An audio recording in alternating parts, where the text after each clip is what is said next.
Seja bem-vindo a mais um episódio do podcast Miguel Sousa Tavares de Viva Voz, numa semana em que falamos de heróis e vilões.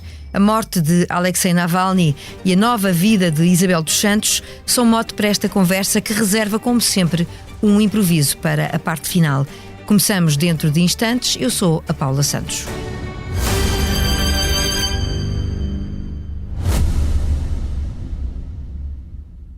Subscrever o Expresso é ter acesso à melhor informação, a uma vasta oferta de conteúdos exclusivos e à opinião de referência.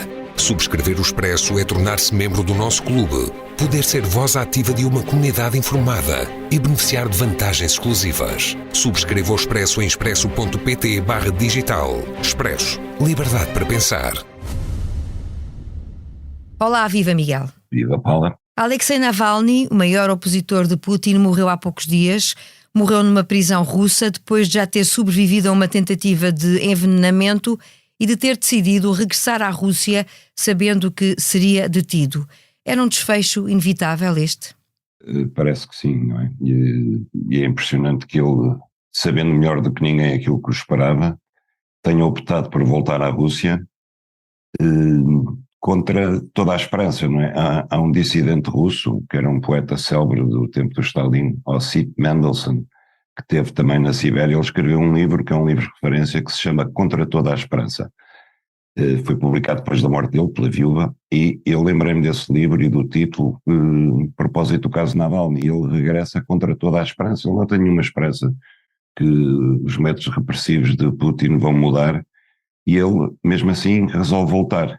E a grande questão é porquê que ele volta. E eu acho que ele volta por um ato de patriotismo e de coragem que é quase uma loucura.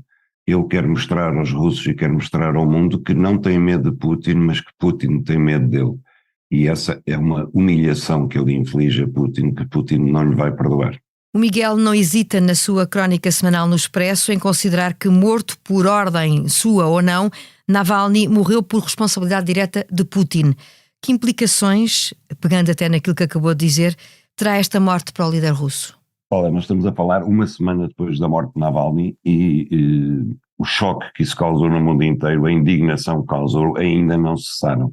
E eu acho que isso, de algum modo, surpreendeu o Kremlin, surpreendeu a Rússia, e é talvez a razão pela qual eu não acredito que Putin tenha dado diretamente ordem de morte, o que não faz diminuir a sua responsabilidade. De facto, ele é o autor moral da morte de Navalny, a partir do momento em que o põe no campo de detenção mais extremo e mais difícil de todo o Gulag russo, que é quase no Polo Ártico, na Sibéria, mas não acredito que ele tenha dado uma ordem direta para o prender. Eu acho que deve ter havido ali um incidente qualquer com os guardas e ele foi espancado até à morte, e a partir daí os russos entraram numa estratégia condenada ao fracasso de contenção de danos. É por isso que não entregam o corpo à família, estão claramente a tentar disfarçar os sinais das agressões de que ele terá sido vítima e que o mataram. Agora, a repercussão internacional e interna da morte de Navalny é tremenda para a Rússia. Eu acho que é o pior golpe para a imagem de Putin que poderia ter acontecido é este. É pior do que qualquer outra coisa. É pior do que todos os oligarcas que se atiraram da janela, porque, enfim, não havia grande respeito por esses oligarcas, e de algum modo as pessoas pensam, olha, no passado gozaram, agora pagaram. Agora não é o caso de Navalny. Navalny não havia maneira como Putin ele tentou, não é? Ele foi condenado no tribunal por suposta corrupção, por crimes económicos que não praticou, mas ninguém acreditava nisso. E, portanto, ele morre apenas por ser um inimigo de Putin, um inimigo político de Putin. Era uma prisão política e agora é uma morte política. E isso, em termos de imagem para a Rússia, é tremendo. E não só exteriormente, digo eu, porque Navalny não era um opositor qualquer. Para além de ser claramente um homem de coragem, como já referiu, também era um nacionalista russo, alguém que valorizava a alma russa contra a suposta decadência ocidental. Isto faz desta morte um problema ainda maior para Putin. Navalny era aquilo que eu digo, que ele era o pior inimigo possível de Putin e, ao mesmo tempo, não era o melhor aliado possível do Ocidente, porque ele partilhava com Putin as ideias do nacionalismo russo. Ele foi, por exemplo, apoiante da tomada da Ucrânia pela Rússia. E esse nacionalismo russo, que é uma coisa muito particular, e que eu digo que é preciso conhecer a Rússia e a sua história, e ter lido os seus autores, todos eles eram nacionalistas russos. Solzhenitsyn, dissidente dos tempos do stalinismo, também era um nacionalista russo. Faz de Navalny um herói interno, porque ele não era aquele tipo de opositor que se tenha exilado no estrangeiro, pelo contrário, ele veio do estrangeiro diretamente para a prisão, ele queria viver na Rússia, não queria viver fora, portanto não é alguém que tenha estado fora, não é aquilo que se possa chamar um dissidente que passou para o outro lado, pelo contrário, ele era um nacionalista russo que queria combater na Rússia pela democracia contra o regime de Putin, mas não contra o nacionalismo russo. E por isso ele era de facto um inimigo terrível, porque Putin não podia acusar de ser antipatriota, não podia acusar de ser anti-russo, não podia acusar de nada disso, só podia acusar de uma coisa, que era ser contra as políticas de Vladimir Putin. Zelensky, entre outros, naturalmente, não hesitou em dizer que foi Putin que foi o responsável por esta morte, apesar disso que o Miguel acabou de dizer, de haver aqui por parte de Navalny, haver aqui inicialmente até o apoio à questão da invasão da Ucrânia. Mas na parte final, mais recentemente, nos últimos anos, já esse apoio acabou por ser mitigado. Ele já não tinha propriamente a mesma opinião, pois não? Não tinha. Ele mudou de opinião já na prisão na Sibéria, pelo menos tanto quanto sabemos, embora ele não tenha explicado exatamente como, mas em princípio a sua mudança de opinião tinha a ver com uma guerra onde estavam a morrer demasiados russos e para o qual ele não via nenhuma solução. Ou seja, de início Navalny comungava das ideias de Putin que a Ucrânia não tinha razão de ser independente porque a história da Ucrânia fundia-se com a história da Rússia, aliás a história da Rússia começou na Ucrânia e portanto o nacionalismo ucraniano era qualquer coisa de bizarro. Mas depois, em face da invasão e das consequências da invasão, ele achou que não valia o esforço em homens e que havia coisas mais importantes para resolver na Rússia do que propriamente colocar a Ucrânia sobre a sua órbita novamente. E o que é que pode acontecer agora? Já vimos a viúva dizer que quer retomar de alguma maneira aquilo que eram as ideias e enfim, a luta do seu marido Navalny. Acha que ela traz as condições? Aparecerá alguém? Provavelmente aparecerá. Não sabemos se terá o peso político que tinha Alexei Navalny. Como é que vê, do ponto de vista da contestação interna, os próximos passos? Eu não sou um entendido em Rússia, não tenho informação para dizer isso. Agora, eu espero que Yulia Navalny não regressa à Rússia, porque está condenada a ter o mesmo destino que o seu marido e ela tem 2 filhos e espero que não se vai entregar na boca do lobo, como fez Alexei. Agora, o que é que vai acontecer internamente na Rússia é muito imprevisível.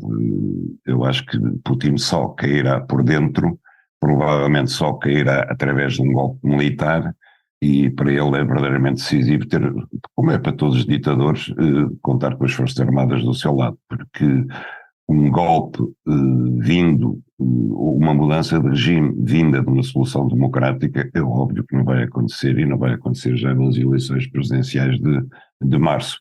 O melhor que aconteceu aos oposicionistas russos, aos candidatos às eleições presidenciais russas, foi não terem sido admitidos a concorrer.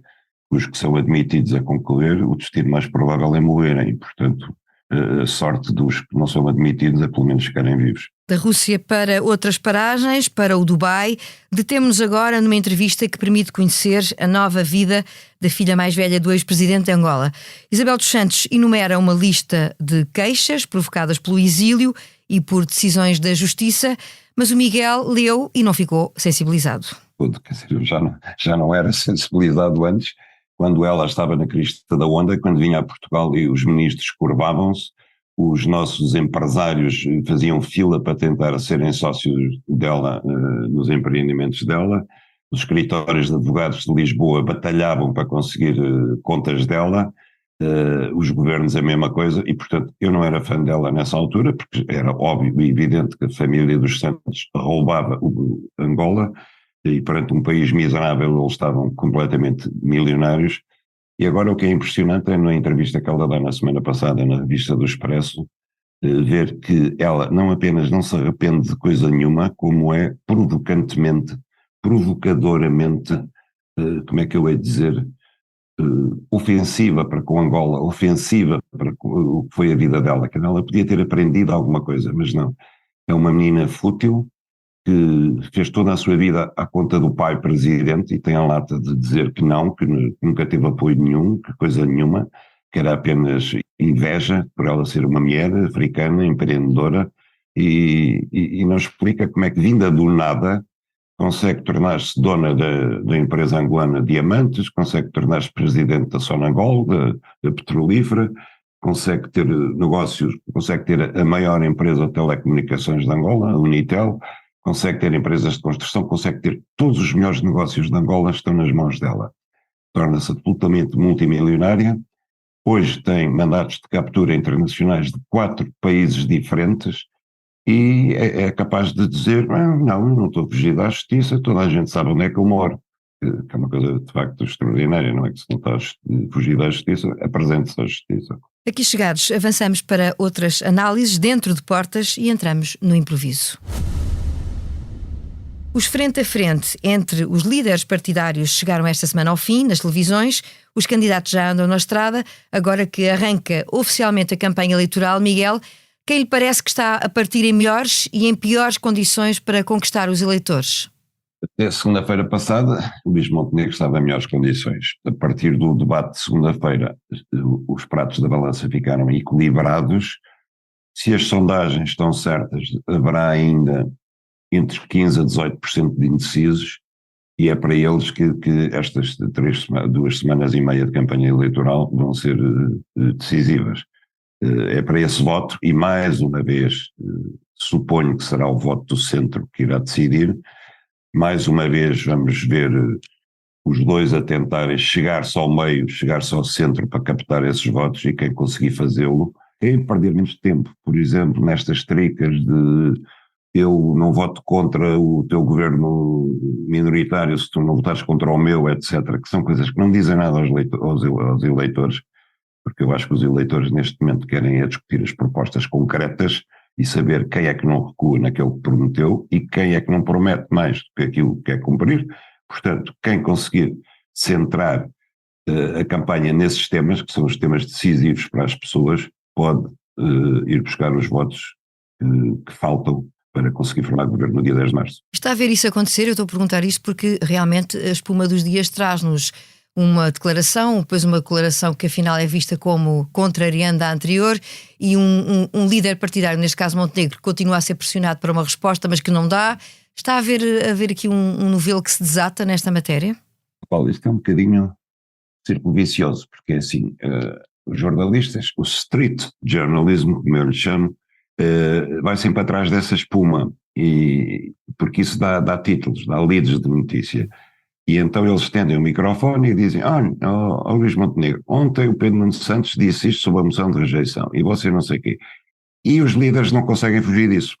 Em vez de eles marcarem a agenda daquilo que querem falar e que acham que é importante, eles deixam-se levar pela agenda que os jornalistas lhes impõem. Isso está errado, mas também eu percebo-os, porque se eles fugirem dessas perguntas, disserem isso não interessa, à noite a notícia vai ser Luís Montenegro fugiu a dar a resposta à pergunta essencial. E isso nós vivemos muito nesse imediatismo mediático, em que de certa forma é o jornalismo que marca a agenda, é eles que dizem aos políticos sobre o que tem que falar. E os políticos vão atrás, não conseguem libertar-se disso. Não são os jornalistas, são as redes sociais. E, portanto, eu acho que o essencial da campanha eleitoral foi feita nos debates. Acho que nem os comícios, nem as arruadas, nem as sessões de esclarecimento agora vão esclarecer mais muita coisa, não é? E, portanto, é aquilo que eu digo, trata-se sobretudo de evitar fazer asneiras, mais do que propriamente estar a acumular mais promessas em cima de todas aquelas que já foram feitas. O Miguel é das pessoas que acredita que a campanha no terreno por si não vai acabar com os indecisos, ou seja, não trará argumentos para decidir o voto. Acho que não. Quer dizer, Paula, vamos lá imaginar em concreto. O ano está indeciso, não sabem quem votar, e vê no jornal que logo à noite Luís Montenegro vai estar em Paio Pires numa ação de esclarecimento. Ele vai lá ouvi-lo? Não vai. Não se vai dar esse trabalho. Ou então, um dia que amanhã Pedro Nuno Santos vai estar numa arruada em Baixa da Banheira. Ele vai lá ver a arruada. Não vai. Com certeza que não vai. Quer dizer, quando muito, o que é que ele vai fazer? Ele senta-se à noite, diante da televisão, vê o resumo das campanhas eleitorais e vê se há alguém que disse alguma coisa de particularmente certo ou alguém que disse uma coisa de particularmente asneirento. E é isso apenas que ele vai ver. Agora, no essencial, houve 28 debates, se não estou em erro. Eu acho que eles foram, de certa forma, não direi que foram brilhantes, mas de alguma maneira foram esclarecedores para aqueles que ainda não sabiam em quem votar, porque a maior parte das pessoas vota basicamente sempre da mesma maneira e já está convencida antes de começar qualquer campanha eleitoral ou qualquer ciclo de debates. E a verdade é que esses debates, esses frente a frente, tiveram bastante audiência. Agora, centrados nós entre aquilo que diz um e outro, PSD e PS, a verdade é que acabamos por não olhar para os pequenos partidos. Ainda é mais difícil a luta deles nestes dias. Claro que é mais difícil quando está em jogo, sobretudo, uma escolha entre um ou outro, a vida dos pequenos partidos está complicadíssima e está difícil, não é? E quando, por exemplo, quando eu vejo o Bloco de Esquerda à esquerda ou a Iniciativa Liberal à direita a oferecerem-se claramente como parceiros de caminho de, respectivamente, um governo PS ou um governo da AD, eu penso se os eleitores que estão indecisos e que eventualmente votariam no Bloco de Esquerda e não no PS, e votariam na Iniciativa Liberal e não no PSD, ficam a pensar, bom, não vale a pena, porque se eles vão ser muletas desses partidos, mais vale votar diretamente nesses partidos para os ajudar a ter maioria. E então, em vez de votarem no Bloco de Esquerda, votam no PS, e em vez de votar na Iniciativa Liberal, votam no PSD, porque é o voto mais útil. Muito bem, heróis e vilões, dentro e fora de portas, um novo olhar para o que marca os nossos dias. No podcast Miguel Sousa Tavares de Viva Voz, a sonorização está a cargo do João Martins. Regressamos à leitura da atualidade na próxima semana.